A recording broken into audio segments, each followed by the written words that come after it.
Hello दोस्तों, good morning. स्वागत है एक बार फिर से आप सभी का Mishra ji technical YouTube channel में। दोस्तों आज है 23 अप्रैल और 23 अप्रैल 2019 के दिन के करंट अफेयर्स जितने भी क्वेश्चन आपके एग्जाम में के लिए बन सकते हैं, आज के इस वीडियो में हम लोग डिटेल में उनके बारे में जानेंगे। पूरी वीडियो बहुत ध्यान से देखिएगा। प्रत्येक क्वेश्चन के बारे में मैं आपको डिटेल में कुछ एक्स्ट्रा जानकारियाँ भी दूंगा, तो आप लोग पूरी वीडियो बहुत ध्यान से देखिएगा। इसके साथ ही अगर आप हमारे चैनल पर पहली बार आए हो तो सब्सक्राइब कर लो और बेल आइकन को भी जरूर प्रेस करना, जिससे वीडियो की नोटिफिकेशन आपको टाइम टू टाइम मिलती रहे। इसके साथ ही आपको इस वीडियो की पीडीएफ फाइल हिंदी और इंग्लिश दोनों मीडियम में टेलीग्राम ग्रुप में हमारे मिल जाएगी, तो वहाँ से आप लोग वीडियो की पीडीएफ फाइल भी डाउनलोड कर सकते हो। और दोस्तों आपको बता दें कि आरआरबी जेईई एनटीपीसी के लिए मैंने प्रैक्टिस सेट की ई बुक लॉन्च की है, जो कि 10 फुल प्रैक्टिस सेट है। इसके साथ ही इसमें मिल जाता है आपको लास्ट 6 मंथ का टॉप 100 सेलेक्टेड करंट अफेयर के क्वेश्चंस और इतिहास, भूगोल, सामान्य विज्ञान, भारतीय राज्य व्यवस्था और अर्थव्यवस्था के भी वन लाइनर क्वेश्चन। लगभग 450 वन लाइनर क्वेश्चन है और 10 फुल प्रैक्टिस सेट है आपका बेस्ड ऑन सिलेबस। ठीक है, लेटेस्ट पैटर्न पर। ज़्यादा जानकारी के लिए ऊपर कार्ड बनकर आ रहे हैं, वीडियो को देख सकते हैं या फिर लिंक डिस्क्रिप्शन में दिया गया है, वहाँ से जाकर बुक को परचेज कर सकते हैं। चलिए दोस्तों शुरू करते हैं। सबसे पहले बात करते हैं लास्ट डे के क्वेश्चन। लास्ट डे मैंने 2 क्वेश्चन पूछे थे, जैसे मैं रोज़ आपसे पूछा करता हूँ। पहला क्वेश्चन था एयरटेल पेमेंट बैंक के CEO कौन है? तो एयरटेल पेमेंट बैंक के CEO हैं दोस्तों अनुव्रत विश्वास। कौन? अनुव्रत विश्वास। नेक्स्ट था खूनी वैसाखी नामक पुस्तक किसने लिखी थी? तो खूनी वैसाखी नामक पुस्तक लिखी थी दोस्तों नानक सिंह ने। ओके, ये जलियांवाला बाग हत्याकांड पर लिखी गई थी, पंजाबी कविता थी, 100 साल पहले ये लिखी गई थी। अभी हाल ही में इसका इंग्लिश ट्रांसलेशन की बुक लॉन्च हुई है। ठीक है, तो अब इन दोनों क्वेश्चंस के बारे में जिन लोगों ने डिटेल में आंसर किया है उनके नाम मैं आपको वीडियो के एंड में बताऊंगा। चलिए देखते हैं आज का पहला क्वेश्चन। आज का पहला क्वेश्चन है पृथ्वी दिवस कब मनाया जाता है? वेरी मोस्ट इम्पॉर्टेंट, विश्व पृथ्वी दिवस ये दोस्तों मनाया जाता है 22 अप्रैल को। कब मनाया जाता है? 22 अप्रैल को मनाया जाता है प्रत्येक वर्ष पृथ्वी दिवस। ओके, विश्व पृथ्वी दिवस कब से मनाया जाता है? इसे दोस्तों 22 अप्रैल 2009 को, कब? 22 अप्रैल 2009 को संयुक्त राष्ट्र महासभा ने, यूनाइटेड नेशन ऑर्गेनाइजेशन ने इसे, इस दिन को विश्व पृथ्वी दिवस के रूप में अपनाया, एक्सेप्ट किया। ठीक है, तो इस बार के यानी कि 2019 के विश्व पृथ्वी दिवस की थीम क्या है? इस बार की थीम है दोस्तों प्रोटेक्ट आवर स्पीसीज। क्या है? प्रोटेक्ट आवर स्पीसीज, यानी कि हिंदी में अगर बात करें तो हमारी प्रजातियों की रक्षा करें। क्या है? हमारी प्रजातियों की रक्षा करें। थीम मैं आपको बार बार बोल रहा हूँ इसलिए क्योंकि थीम याद रखना आपके लिए बहुत ज़्यादा आवश्यक है। थीम पूछी जा रही है आजकल के एग्जाम्स में। अब ये मनाया क्यों जाता है? ये दोस्तों मोस्टली उन प्रजातियों को बचाने के लिए, उन स्पीसीज को बचाने के लिए फोकस्ड है जो जलवायु परिवर्तन हो गया, जैसे उसके बाद वनों की कटाई जो होती है और भी जो प्रदूषण होते हैं, ग्लोबल वार्मिंग वगैरह होते हैं, इस वजह से इनका शिकार होकर वो प्रजातियां धीरे धीरे विलुप्त होती जा रही हैं। अभी कुछ दिन पहले मैंने एक डाटा के बारे में भी बताया था आपको, तो वो सारी प्रजातियां जो विलुप्त होती जा रही हैं उनके बारे में अवेयरनेस फैलाने के लिए, उनके बचाव के लिए, जागरूकता बढ़ाने के लिए ये दिवस मनाया जाता है पृथ्वी दिवस के रूप में। पूरा विश्व भर मनाता है 22 अप्रैल को। क्लियर है बिल्कुल? चलिए अगला क्वेश्चन देखते हैं। नेक्स्ट है ग्लोबल स्टार्टअप इकोसिस्टम में भारत किस स्थान पर है? ग्लोबल स्टार्टअप इकोसिस्टम, इसमें भारत की रैंक है, इंडिया की रैंक है दोस्तों 17। कौन सी? 17वीं रैंक है भारत की, इंडिया की ग्लोबल स्टार्टअप इकोसिस्टम की 2019 की रैंकिंग में। अब बात आती है कि ये रैंकिंग जारी किसने किया? तो इसे स्टार्टअप लिंक द्वारा जारी किया गया है। किसके द्वारा? स्टार्टअप लिंक द्वारा ये 2019 की रैंकिंग जारी की गई है। इसमें 17वें नंबर पर इंडिया है और फर्स्ट रैंक पर है दोस्तों अमेरिका। कौन है? अमेरिका है फर्स्ट पर, सेकंड पर है यूके यानी कि यूनाइटेड किंगडम और थर्ड पर है हमारा कनाडा। ठीक है, थर्ड पर कनाडा। तो ये टॉप 3 देश थे। इंडिया की बात करें तो इंडिया 17वें नंबर पर है। पिछली साल की अगर बात करें तो पिछली साल था इंडिया 37वें नंबर पर। कौन से? 37th पोजीशन पर था इंडिया। कितनी कंट्रीज़ के बीच में ये रैंकिंग जारी की गई है? तो ये रैंकिंग दोस्तों जारी की गई है टोटल 100 कंट्रीज़ में। 100 कंट्रीज़ के कुल 1000 शहरों के बीच में ये रैंकिंग जारी की गई है। ये सर्वे किया गया है। ठीक है, 100 देशों में भारत 17वें नंबर पर है और 100 देशों के 1000 शहरों में ये आयोजित किया गया है। बिल्कुल क्लियर होना चाहिए आपको, एक एक चीज़ें डिटेल में आप लोग नोट भी कर सकते हैं, इसीलिए मैं बार बार आपको बोल रहा हूँ। ठीक है, और इंडिया में अगर बात करें कि इंडिया जब 17वें नंबर पर है तो इंडिया की कौन कौन सिटी टॉप पर है? तो इंडिया में दोस्तों बेंगलुरु है, फिर नई दिल्ली है और मुंबई है। तो ये तीनों सिटीज़ जो हैं ये इंडिया में यानी भारत में टॉप सिटीज़ हैं स्टार्टअप में, ठीक है। तो ग्लोबल स्टार्टअप इकोसिस्टम में भारत की कौन सी पोजीशन है? 17वीं। क्लियर है? चलिए नेक्स्ट देखते हैं। नेक्स्ट है, हाल ही में किस देश में एशियाई चाय गठबंधन लॉन्च किया गया? तो अभी हाल ही में एशियाई चाय गठबंधन लॉन्च किया गया है दोस्तों चीन में। कहाँ पर? चीन में। चीन का एक शहर है गुइझोउ। क्या शहर है? क्या नाम है? गुइझोउ। उसमें दोस्तों 5 देशों के चाय यूनियन शामिल थे, 5 देशों के, 5 कंट्रीज़ की। अभी उनके बारे में भी मैं आगे बताऊंगा आपको। तो वहाँ पर एशियाई चाय गठबंधन लॉन्च किया गया। अब बात आती है, पहले हम लोग जान लेते हैं कि एशियाई चाय गठबंधन क्यों लॉन्च किया गया।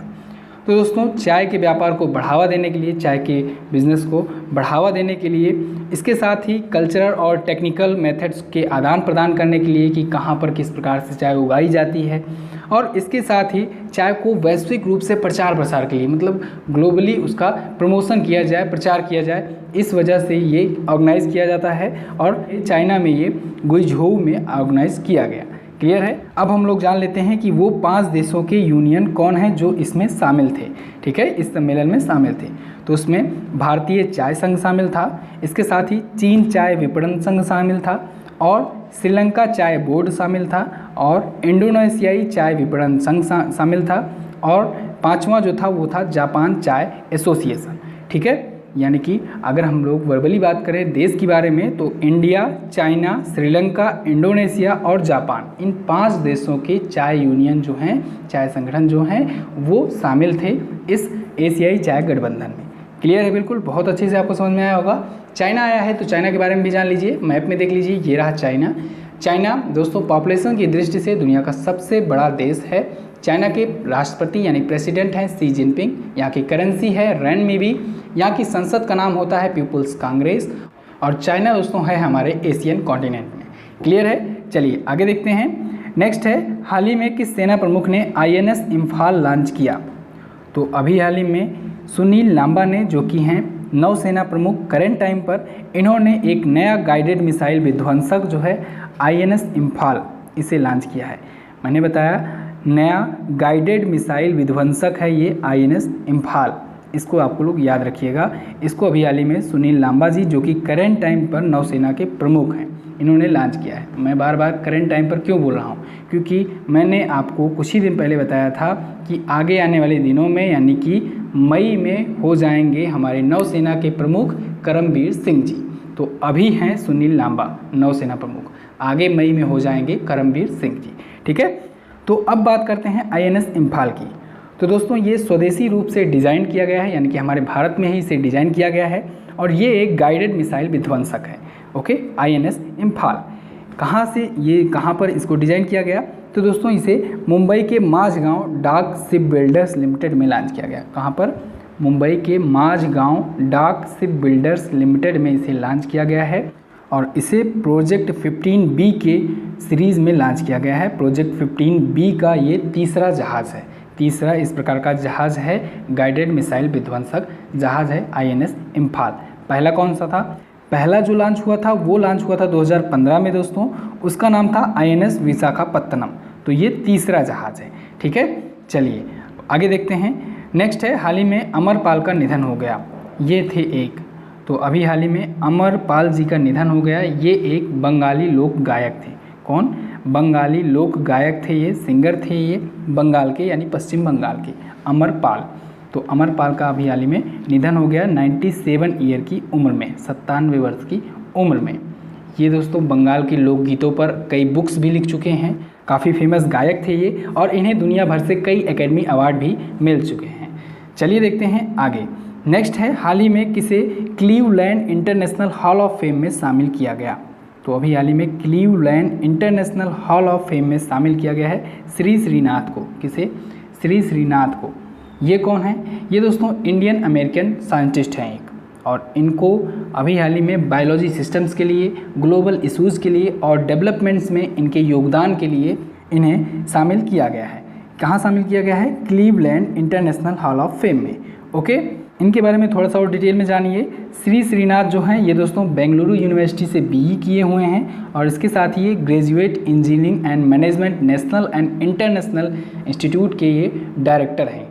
किसके? Graduate engineering and management national and international के ये डायरेक्टर हैं, श्री श्रीनाथ। चलिए आगे देखते हैं।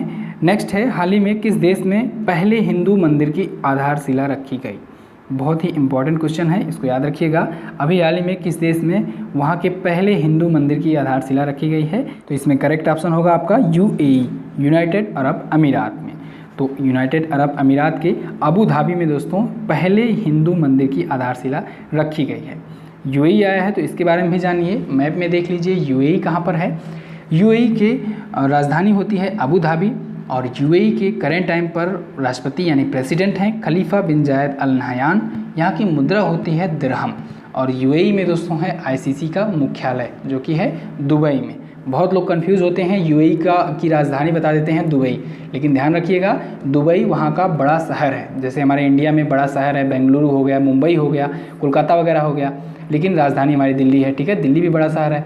तो ऐसे ही वहाँ पर अबू धाबी उसकी राजधानी है और बड़ा नगर है दुबई। क्लियर है? चलिए अगला देखते हैं। नेक्स्ट है, हाल ही में किसने जेट एयरवेज बोर्ड छोड़ा?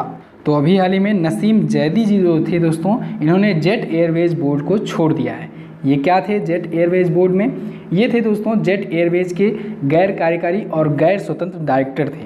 तो इन्होंने निजी कारणों का हवाला देते हुए, यानी कि अपना निजी कारण इन्होंने बताया है इसके पीछे, इन्होंने इस्तीफा दे दिया है जेट एयरवेज बोर्ड से।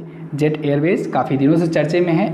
आपको इसके बारे में मैं आपको कई बार बता चुका हूँ कि 8,000 करोड़ का इस पर लोन है। कंपनी डूब चुकी है ये, ठीक है, विमानन कंपनी है। और इसके जो चेयरमैन थे और संस्थापक भी थे नरेश गोयल जी, उन्होंने ही अभी हाल ही में इस्तीफा भी दिया है। ये भी क्वेश्चन इंपॉर्टेंट है, इसको भी याद रखिएगा। और नसीम जैदी ने इन्होंने भी इस्तीफा दे दिया है। ये गैर कार्यकारी और गैर स्वतंत्र डायरेक्टर थे। ठीक है, नसीम जैदी कौन है? ये दोस्तों आप लोग इनका नाम जरूर सुने होंगे क्योंकि ये पूर्व मुख्य चुनाव आयुक्त रह चुके हैं, चीफ इलेक्शन कमिश्नर रह चुके हैं हमारे भारत के पूर्व। ठीक है, और इसके साथ ही ये पूर्व नागरिक उड्डयन सचिव भी थे। तो इस वजह से ये नाम आप लोग जरूर कभी न कभी सुने होंगे पहले। उसके बाद दोस्तों ये पिछली साल अगस्त में, यानी कि अगस्त 2018 में जेट एयरवेज से जुड़ गए, तो अब इन्होंने इस्तीफा दे दिया है। क्लियर है? नेक्स्ट बात करते हैं, हाल ही में किसने संतोष ट्रॉफी जीती? संतोष ट्रॉफी ये किस खेल से संबंधित है? ये क्वेश्चन कई बार एग्जाम में पूछा गया है। तो संतोष ट्रॉफी दोस्तों फुटबॉल से संबंधित गेम है, रिलेटेड गेम है। तो अभी इसको जीत लिया है सर्विसेज की टीम ने पंजाब को हराकर। किसको हराकर? पंजाब की टीम को हराकर सर्विसेज की टीम ने 1-0 से जीत लिया है। पहले हाफ में दोनों टीमों के पास कोई गोल नहीं थे। सेकंड हाफ में सर्विसेज ने एक गोल दागकर जीत लिया है पंजाब से संतोष ट्रॉफी। ठीक है, संतोष ट्रॉफी ये आयोजन कहाँ हुआ इसका फाइनल पूछा जा सकता है। तो इसका फाइनल का आयोजन हुआ था लुधियाना में। चलिए अगला देखते हैं। नेक्स्ट है, हाल ही में व्लादिमीर जेलेंस्की ने किस देश का राष्ट्रपति चुनाव जीता? तो व्लादिमीर जेलेंस्की जो है, इन्होंने दोस्तों अभी हाल ही में यूक्रेन के राष्ट्रपति का चुनाव जीता है। कहाँ के? यूक्रेन के राष्ट्रपति का चुनाव जीत लिया है व्लादिमीर जेलेंस्की ने। ये दोस्तों एक वहाँ के बहुत ही फेमस कॉमेडियन थे। बाद में इन्होंने प्रेसिडेंट का चुनाव लड़ा, राष्ट्रपति का चुनाव लड़ा यूक्रेन से, और फिर इन्होंने जीत हासिल की। ठीक है, 73% इनके एग्जिट पोल बता रहे हैं। व्लादिमीर जेलेंस्की यूक्रेन के बन गए हैं ये नए प्रेसिडेंट। तो यूक्रेन आया है तो इसके बारे में भी जान लीजिए। यूक्रेन देख लीजिए मैप में। यूक्रेन एक यूरोपीय कंट्री है दोस्तों, यूरोपियन कंट्री है। इसकी राजधानी होती है कीव। क्या है राजधानी? कीव है यहाँ की राजधानी। और इसकी करेंसी है हरिवनिया। क्या है? हरिवनिया है इसकी करेंसी। तो बस दोस्तों फिलहाल आज के दिन के करंट अफेयर के क्वेश्चन से बस इतना ही। आई होप आपको वीडियो पसंद आई होगी और काफ़ी कुछ आपने सीखा होगा। आपको बता दें दोस्तों, इतिहास की सीरीज स्टार्ट हो चुकी है एक बार फिर से। कल मैंने आपको एक वीडियो दी हुमायूं, जो कि मुगल वंश का पार्ट 2 था। पहले बाबर की वीडियो मैंने बहुत पहले बनाई थी, उसके बाद उसका पार्ट 2 आया है हुमायूं।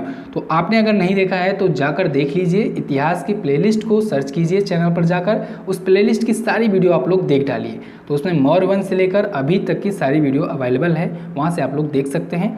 देखने के बाद आपको इतिहास से कभी भी कोई प्रॉब्लम नहीं होगी।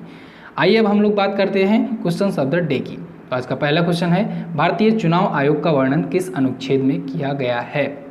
इन which article was the description of the Indian election commission? किस आर्टिकल में इसका उल्लेख किया गया है, इसको आपको बताना है। नेक्स्ट है, जस्टिस रंजन गोगोई भारत के कौन से मुख्य न्यायाधीश हैं? तो इन दोनों क्वेश्चंस के बारे में आप लोग को जो भी पता हो, जो भी चीज़ें आप लोग लिंक कर पाएँ, जोड़ पाएँ, उसको आप लोग ज़रूर लिखिएगा कमेंट बॉक्स में। इससे आपकी नॉलेज बढ़ेगी और आपका रिवीजन होगा। आइए अब बात करते हैं उन लोगों के नाम जिन लोगों ने कल की वीडियो में डिटेल में एक्सप्लेन करके आंसर किया था। उनके नाम हैं अंशु वाजपेयी, प्राची पांडे, अजीत सिंह, बम कुमार, दीपक कुमार, नेहा कुमारी, वंदना सिंह, महेश मौर्य, नंद किशोर, सूरज माने, सूरज कुमार, प्राची उपाध्याय, अंजलि लोधी, जितेंद्र कुमार, जीतू चौधरी। तो इतने लोगों ने डिटेल में आंसर किया है। आप लोग भी डिटेल में आंसर जरूर किया करो। तो बस दोस्तों, फिलहाल आज की इस वीडियो में बस इतना ही। नए हो तो चैनल को सब्सक्राइब करना, बेल आइकन को प्रेस करना मत भूलना, जिससे वीडियो की नोटिफिकेशन आपको टाइम टू टाइम मिलती रहे। PDF फाइल आपको दोनों लैंग्वेज में टेलीग्राम ग्रुप में मिल जाएगी, तो वहाँ से आप लोग PDF फाइल भी डाउनलोड करके स्टोर कर सकते हैं अपने पास और बढ़िया से रिवीजन कर सकते हैं। मिलते हैं अगली वीडियो में, तब तक के लिए नमस्कार, जय Hind, Vande Mataram. Subscribe now and press the bell icon. Never miss an update.